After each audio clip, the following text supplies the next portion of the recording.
મારું નામ અશોક છે. મારી ઉંમર 30 વર્ષની અને મારી પત્નીનું નામ મંજુ છે. તેની ઉંમર 25 વર્ષની છે. તે દેખાવમાં એકદમ ખૂબસૂરત છે. મારા લગ્નને 2 વર્ષ થઈ ચૂક્યા હતા. મારો એક દોસ્ત પણ છે જેનું નામ સંજય છે. અમે બંને ખૂબ જ પાકા મિત્ર છે. સંજયની પત્નીનું નામ રવીના છે. મારો દોસ્ત પણ મારી ઉંમરનો જ છે. મને મારા દોસ્તની પત્ની ખૂબ જ પસંદ છે. મને તે ખૂબ જ સારી લાગે છે. જ્યારથી તેમના લગ્ન થયા છે ત્યારથી મારી નજર તેમની ઉપર હતી. હમણાં 5 મહિના પહેલાં જ તેમના લગ્ન થયા હતા. તેમનું ઘર મારા ઘરની પાસે જ છે. મારું તેના ઘરે આવવા જવાનું હંમેશા રહેતું હતું. તેની પત્ની ખૂબ જ મોડર્ન હતી અને મારી પત્ની એક ગામડાની ગવાર હતી. સંજયની પત્ની રવીના શહેરની છે અને તેમનો પહેરવેશ, તેમના કપડાં પહેરવાની રીતભાત અને મને ખૂબ જ પસંદ છે. હું તેનો દીવાનો છું. ચોરી છોપીથી હું તેમને જોતો રહું છું. મને મારી પત્ની બિલકુલ પસંદ નથી. ભલે તે ખૂબસૂરત છે, પણ જ્યારથી મેં મારા દોસ્તની પત્નીને જોઈ છે ત્યારથી મને મારી પત્નીમાં કોઈ રસ રહ્યો નથી. હું અને સંજય એક નંબરના દારૂડિયા હતા. એક દિવસ હું મારા દોસ્તના ઘરે ગયો હતો. તે કહેવા લાગ્યો કે ચાલ બેઠ, એક પેક લગાવીએ છીએ. હું પણ પીવા માટે તૈયાર જ હતો. મને 2 જ વસ્તુ ખૂબ જ પસંદ છે, એક તો દારૂ અને બીજી મારા દોસ્તની પત્ની. તેના ઘરે જવાનું મારું મકસદ જ એ છે કે હું તેની પત્નીને જોઈ શકું. તેની પત્ની પણ ખૂબ જ મનચલી છે. તે પણ મને જોતી રહેતી હતી, પરંતુ આજ દિવસ સુધી કોઈ વાત બની હતી નહીં. જેવો હું ગયો તો અમારા બંને માટે તે પેક બનાવવા લાગી. રવીનાને હું ટાંકીને જોઈ રહ્યો હતો. આજે તેણે સાડી પહેરી હતી અને સાડીમાં તેની કમર નરમ મુલાયમ જેવી એકદમ સરસ લાગી રહી હતી. હું તેને જોયા જ રાખતો હતો. ત્યાં પછી મારા દોસ્ત કહેવા લાગ્યો કે તું મારી પત્નીને હંમેશા ટાંકીને જ જોતો રહે છે. મેં કહ્યું કે યાર, તારી પત્ની જ એટલે ખૂબસૂરત છે ને કે કાશ મારી પણ પત્ની આટલી ખૂબસૂરત હોત તો. આટલું કહીને હું ફરીથી રવીનાની તરફ જોવા લાગ્યો. મારા વખાણ કરવાથી રવીના મુસ્કુરાવા લાગી અને મારો દોસ્ત મને જોઈ રહ્યો હતો. મેં ખૂબ જ વધારે પી લીધો હતો. પીધા પછી મને હોશ રહ્યો નહીં. હું ઠીકથી ચાલી પણ શકતો હતો નહીં. રવીના કહેવા લાગી કે અશોક, તું આજે અહીં જ સૂઈ જા. મેં કહ્યું ભાભી, હું તો ક્યારનો તૈયાર છું. તે તેમના પતિને રૂમમાં લઈ ગઈ. તેના પછી તે મને પણ પકડીને બીજા રૂમમાં લઈ ગઈ. તે મને બેડ ઉપર સૂવડાવવા લાગી. હું ખૂબ જ વધારે નશામાં હતો. જેવી રીતે તે મારી સાથે વર્તાવ કરતી હતી, મને તો એમ જ લાગતું હતું કે તે પણ મને પસંદ કરતી હતી અને આગ બંને તરફ બરાબર લાગેલી હતી. તે હંમેશા મને ઈશારા કરતી. બીજા દિવસે જ્યારે સવારે હું ઉઠ્યો તો મારી પહેલાં જ મારો દોસ્ત ઉઠી ચૂક્યો હતો. તે મને કહેવા લાગ્યો કે રાત્રે તે થોડી વધારે પી લીધી હતી એટલે મોડે સુધી સૂતો રહ્યો. હવે જા, તારા ઘરે તારી પત્ની રાહ જોઈ રહી હશે. તારી આટલી ખૂબસૂરત પત્નીને રાહ જોડાવી સારી વાત કહેવાય નહીં. મેં કહ્યું કે અરે યાર, મારી પત્ની ક્યાં ખૂબસૂરત છે? ખૂબસૂરત તો તારી પત્ની છે. તેના પછી મારો દોસ્ત મને કહેવા લાગ્યો કે આજે સાંજે મારા ઘરે પાર્ટી રાખીએ છીએ. તારું અને ભાભી બંનેનું સાંજનું જમવાનું મારા ઘરે, તો ભાભીને તૈયાર કરી અને ઘરે લઈ આવજે. હું ખૂબ જ ખુશ થઈ ગયો કે આજે ફરીથી પીવા મળશે અને આજે ફરી હું ભાભીને જોઈ શકીશ. કદાચ કંઈક વાત બની જાય. હું મારા ઘર ઉપર આવ્યો તો મંજુ મને પૂછવા લાગી કે આખી રાત ક્યાં હતા? તો મેં કહ્યું કે સંજયના ઘર પર હતો. રાતના થોડી વધારે પી લીધી હતી એટલે ત્યાં જ સૂઈ ગયો હતો. તો તે કહેવા લાગી કે તને મારી કોઈ ચિંતા છે કે નહીં? કે મને કહેવાનું પણ તે જરૂરી સમજ્યું નહીં. મારું મગજ તો તેની ઉપર હંમેશા ખરાબ જ રહેતું અને જ્યારે તે આવી રીતે મને સવાલ પૂછે ને તો મને વધારે જ ગુસ્સો આવતો.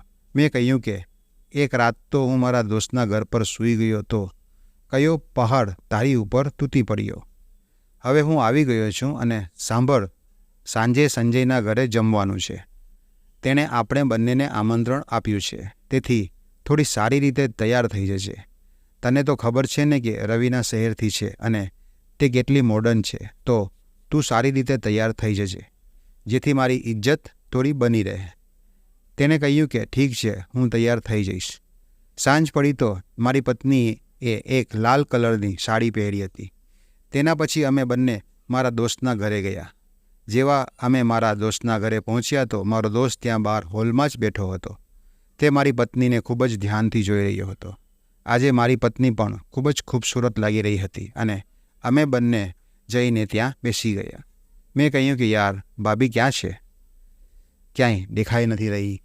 તો તે કહેવા લાગ્યો કે ત્યાં કિચનમાં હશે, જમવાનાની તૈયારી કરી રહી હશે. જ્યાં તેમને મળીને આવ. મારા દોસ્તના મોઢેથી આ વાત સાંભળીને હું તો ખૂબ જ ખુશ થઈ ગયો. હું તરત જ કિચનમાં ગયો, પરંતુ ત્યાં કોઈ હતું નહીં. તેના પછી મેં વિચાર્યું કે ભાભી જો અહીંયા નહીં તો કદાચ પોતાના રૂમમાં હશે. હું ધીરેથી તેના રૂમમાં ચાલ્યો ગયો. મારો દોસ્ત બહાર બેસીને મારી પત્ની સાથે વાતો કરી રહ્યો હતો. જ્યારે હું મારા દોસ્તના રૂમમાં ગયો તો દરવાજો ખુલ્લો હતો. મેં અંદર જોયું તો ભાભી કપડાં પહેરી રહી હતી. આજે તો ખરેખર કમાલની ખૂબસૂરત લાગી રહી હતી. બ્લેક કલરની સાડી અને બેકલેસ બ્લાઉઝમાં તો તે શું કયામત લાગી રહી હતી.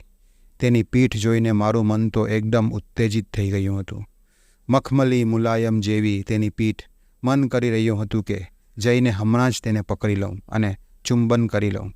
મેં કહ્યું કે ભાભી, હજી સુધી તમે તૈયાર થયા નથી? તો તે કહેવા લાગી કે અરે તમે આવી ગયા. હવે આવી ગયા છે તો એક કામ કરી દો ને. મને જોઈને તે મુસ્કરાઈ રહી હતી. પછી મને કહેવા લાગી કે મારી બ્લાઉઝની દોરી બાંધી દો ને. હું તો ખૂબ જ ખુશ થઈ ગયો. હું તો તેને તેમ જ ઈચ્છતો હતો કે મને અત્યારે જ તે જ વિચાર આવી રહ્યો હતો કે કોઈ પણ બહાને તેની પાસે જાઉં. હું ગયો અને દોરી બાંધવા લાગ્યો. તેમની પીઠ ઉપર સ્પર્શ કરીને મને તો જાણે કે ખૂબ જ આનંદ આવી રહ્યો હતો અને મારી અંદરના તો ઘોડા તેજીથી દોડવા લાગ્યા. મને ખબર હતી કે મને સ્પર્શ કરવાની તક તે આપી રહી છે. મેં દોરી બાંધી દીધી. તેના પછી મેં કહ્યું કે હું બહાર જાઉં છું, તમે જલ્દીથી આવી જાજો. જેવો હું બહાર આવ્યો તો મેં જોયું કે મારો દોસ્ત મારી પત્નીને ખૂબ જ ગંદી નજરથી ટાંકી રહ્યો હતો. તે મારી પત્નીને ઉપરથી નીચે સુધી જોઈ રહ્યો હતો.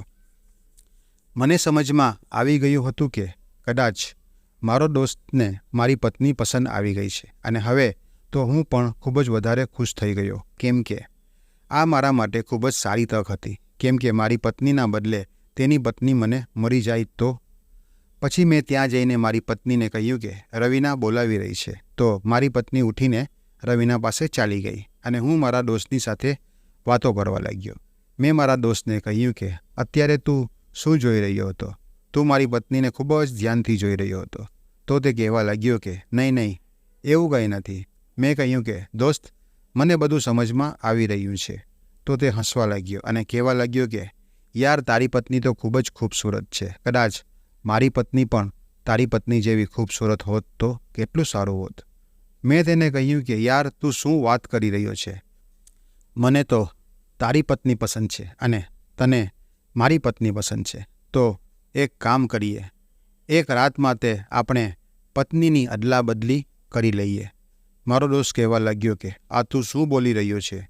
મેં કહ્યું કે હું સાચું બોલી રહ્યો છું. મને તારી પત્ની પસંદ છે અને તને મારી પત્ની પસંદ છે. તો એમાં ખોટું શું છે? તું મારી પત્ની સાથે એક રાત વિતાવી લેજે અને હું તારી પત્ની સાથે એક રાત વિતાવીશ. તો મારો દોસ્ત કહેવા લાગ્યો કે એવું થઈ શકે છે? મેં કહ્યું કે હા, બિલકુલ થઈ શકે છે. હું તૈયાર છું અને તું પણ તૈયાર છે. પછી અમારી બંને વચ્ચે આ વાત ફિક્સ થઈ ગઈ કે અમે બંને એકબીજાની પત્નીની સાથે એક રાત વિતાવશું. હું તો આજ ખૂબ જ ખુશ હતો કે આજે મારું સપનું સાચું થવા જઈ રહ્યું હતું. અમે બધાએ જમવાનું જમી લીધું. તેમના પછી મેં મારી પત્નીને કહ્યું કે એક કામ કર, હું અહીંયા દારૂ પીવાનો છું, તેથી તું ઘરે ચાલી જા. તો તે કહેવા લાગી કે તમે પણ મારી સાથે ચાલો, હું એકલી જઈશ નહીં. મેં તેને કહ્યું કે જો મારે વધારે દારૂ પીવાનો છે, તેથી તું અત્યારે ઘરે ચાલી જા, હું પછી આવી જઈશ. જમવાનું જમીને તે ઘરે ચાલી ગઈ. મેં ખૂબ જ દારૂ પીધો. પછી મારો દોસ્ત મને કહેવા લાગ્યો કે રસ્તો સાફ છે, મારી પત્ની રૂમમાં છે, તું રૂમમાં જઈ શકે છે. મેં પણ મારા દોસ્તને કહ્યું કે મારી પત્ની પણ ઘરે ચાલી ગઈ છે, તું ઘરે ચાલ્યો જા. તો મારો દોસ્ત કહેવા લાગ્યો કે તે માનશે નહીં તો? તો મેં કહ્યું કે તું એમને મનાવી લેજે. મારો દોસ્ત કહેવા લાગ્યો કે ઠીક છે, હું તેને મનાવી લઈશ. મારો દોસ્ત મારા ઘર ઉપર ચાલ્યો ગયો અને હું અહીંયા રવીનાના રૂમમાં ગયો. જ્યારે હું તેમના રૂમમાં ગયો હતો તે કહેવા લાગી કે તમે અહીંયા આ સમયે કેમ? તો મેં કહ્યું કે હા, અને મેં અંદરથી દરવાજો બંધ કરી દીધો. તો તે કહેવા લાગી કે તમે દરવાજો કેમ બંધ કર્યો? તો મેં કહ્યું કે હું તારી સાથે તે બધું કરી શકું. મારી અને સંજયની વચ્ચે એક સોદો થયો છે કે એક રાત તે મારી પત્ની સાથે વિતાવશે અને એક રાત હું તારી સાથે પસાર કરું. એટલે હું તારા રૂમમાં આવ્યો છું અને તે મારી પત્ની પાસે ગયો છે. આ વાત સાંભળીને રવીના ખૂબ જ ખુશ થઈ ગઈ. પછી રવીના બોલી કે મારું તન પણ હવસની આગમાં બળી રહ્યું છે. જલ્દીથી તું મારા શરીરની આગ બુઝાવી. પછી મેં કહ્યું કે હું પણ ક્યારની રાહ જોઈ રહ્યો છું. આજે તક મળી જ ગઈ છે તો આજે હું તારા શરીરને પણ અને મારા શરીરની પણ પ્યાસ બુઝાવી લઈશ. પછી હું તેની પાસે ગયો. રવીના તો પહેલેથી જ તૈયાર હતી. તેના મેં કપડાં શરીર ઉપરથી ધીરે ધીરે અલગ કરી દીધા. તેના નરમ ભાગને જોઈને હું એકદમ ઉત્તેજિત થઈ ગયો અને અમે બંને રોમાન્સ કરવા લાગ્યા. હું રવીનાના શરીર ઉપર સ્પર્શ કરવા લાગ્યો અને મને ખૂબ જ આનંદ આવી રહ્યો હતો. હું તેના શરીરને બધી જગ્યાએ ચૂમવા લાગ્યો. મને ખૂબ જ મજા આવી રહી હતી. હું તેની સાથે રોમાન્સ કરી જ રહ્યો હતો કે ત્યાં તો મારો દોસ્ત જોરથી રાડો પાડવા લાગ્યો. ખબર નહીં કે તે મારા ઘરેથી અહીંયા કેમ આવી ગયો. મેં દરવાજો ખોલ્યો અને જલ્દીથી હું બહાર ગયો. પછી મેં તેમને પૂછ્યું કે કેમ, શું થયું, શું વાત છે? તું તો મારા ઘર ઉપર ગયો હતો ને, પછી અહીંયા કેમ આવી ગયો? તો તેણે પોતાનું માથું દેખાડી અને કહ્યું કે જો તારી પત્નીએ મારા માથા ઉપર શું કર્યું છે. હું ઘાયલ થઈ ગયો છું. મારા મિત્રના માથામાંથી લોહી વહી રહ્યું હતું. તેમણે કહ્યું કે તારી પત્ની તૈયાર જ નથી. મેં કહ્યું કે તું ચાલ મારી સાથે હમણાં જ, હું તેની ખબર લઉં છું. હું મારા દોસ્તને લઈને મારા ઘરે ગયો. મેં મારી પત્નીને કહ્યું કે આ બધું શું નાટક છે? ચૂપચાપ તું એની સાથે સૂઈ જા અને નાટક કરીશ નહીં તો મારાથી ખરાબ બીજું કોઈ નહીં હોય. તો મારી પત્ની મને કહ્યું કે તું આટલો નીચ માણસ છે? તું આટલી હદે નીચે જઈ શકે છે? મેં ક્યારેય પણ વિચાર્યું હતું નહીં કે પોતાની પત્નીને પોતાના દોસ્તની સાથે સૂવાનું કહી રહ્યો છે. તને તો શરમ આવી જોઈએ અને મને શરમ આવે છે કે તું મારો પતિ છે. મેં કહ્યું કે તને શરમ આવે છે તો ઠીક છે, કોઈ વાત નથી, શરમ કરી લે, પણ આની સાથે તું આજે સૂઈ જા, કેમ કે મારે તેની પત્ની સાથે તે બધું કરવાનું છે. એટલે આ તારી સાથે જે કંઈ પણ કરે તેને કરવા દે. મેં મારા દોસ્તને મારા રૂમમાં જવાનું કહ્યું અને કહ્યું કે અંદરથી દરવાજો બંધ કરી લેજે અને આ નહીં માને તો તેની સાથે જબરજસ્તી પણ કરી લેજે. મારો દોસ્ત અંદર ચાલ્યો ગયો અને હું બહાર બેઠો હતો. થોડી વારમાં જ રવીના પણ મારા ઘર ઉપર આવી ગઈ. રવીનાને મારા ઘર ઉપર જોઈને હું ખૂબ જ ખુશ થઈ ગયો. મેં કહ્યું કે વાહ રવીના, તું અહીંયા આવી ગઈ. ચાલો આપણે પણ અહીંયા જ પ્યાર કરીએ. અને હું તેમની સાથે પ્યાર કરવા લાગ્યો. થોડી જ વારમાં રૂમની અંદરથી ખૂબ જ જોરથી અવાજ આવ્યો. પછી મેં રૂમ ખોલીને જોયું તો મંજુએ ચાકુથી સંજયની હત્યા કરી નાખી હતી. તે લોહીમાં લથપથ હતો. આ બધું જોઈને હું ખૂબ જ ડરી ગયો. તે કહેવા લાગી કે તારા જેવો પતિ ભગવાન કોઈ દુશ્મનને પણ ના આપે.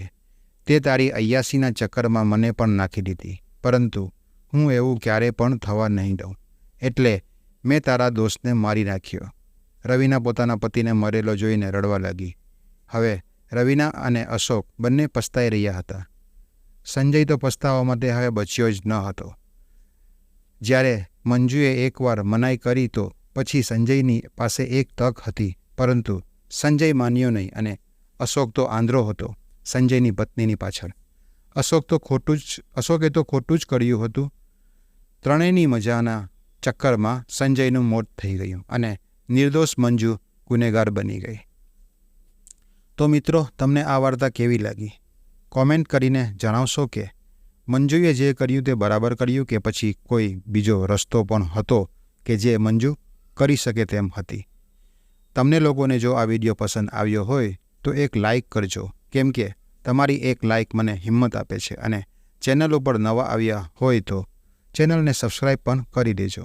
આ વિડીયો જોવા બદલ તમારો આભાર. ધન્યવાદ. જય શ્રી રામ.